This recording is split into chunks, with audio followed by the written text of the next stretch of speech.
Tell me about the time you felt nervous or anxious when speaking English. What caused the feeling? I felt nervous and also at the same time, parang nasa loob ko na lang. So siguro specific time when I'm really nervous and anxious, siguro that time. And specifically during job interviews. Can you share a moment when you felt proud or confident using English? While discussing in front of the students, using English as language in discussing to my fellow or to my colleagues. So, ganyan po. So, syempre, aaralin natin yung i-discuss. Why did you start learning English and what keeps you motivated when it's difficult? So, learning English kasi po is a must. Kasi aside from international language siya, second language din siya ng Philippines, kumbaga, aside from the national language. And kailangan siya because of the globalization. So, you really need to study how to use basic English. Do you feel accepted by native English speakers? How does this affect your learning? I think, oo naman, accepted naman.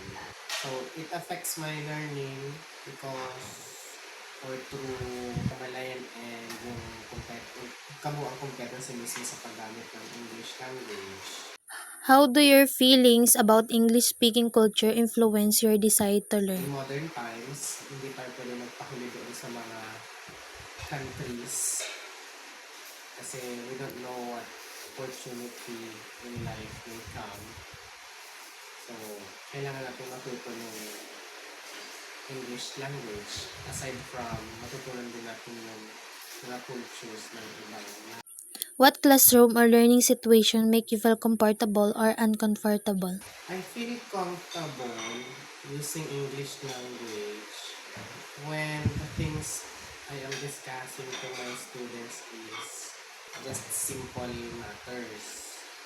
I feel comfortable using English language when the terminologies are quite technical. Are there certain ways of learning English that you enjoy or dislike and why? You need to make speech English. You need to study phonetic transcription.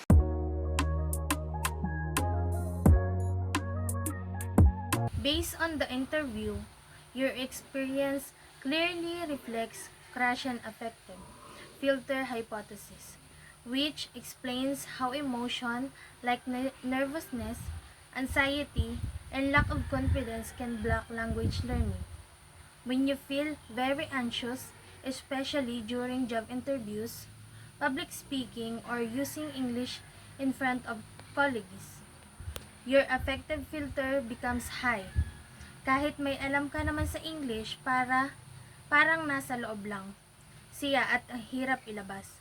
This is not because your lack ability, but because emotion interfered with performance. On the other hand, you mentioned you feel more comfortable when discussing simple topics with your students. In these moments, your affective filter is low. You are relaxed, confident, and focused on meaning rather than on mistakes. According to Krashens, this is the best condition for language acquisition to happen naturally.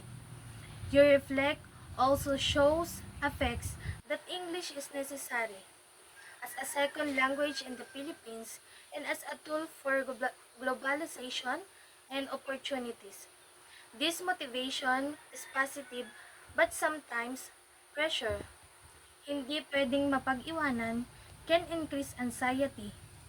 When the technical terms are involved, you feel the need to study more, which is good, but the pressure to be correct can again raise the affective filter. Overall, your learning is affected not by lack of intelligence or effort, but by emotional factors. To improve English speaking, it's important to create situation where you feel safe, accepted, and confident. Just like when you talk to your students, As Akrashan suggests, lowering anxiety and increasing confidence will help you to use English more freely and effectively in modern times.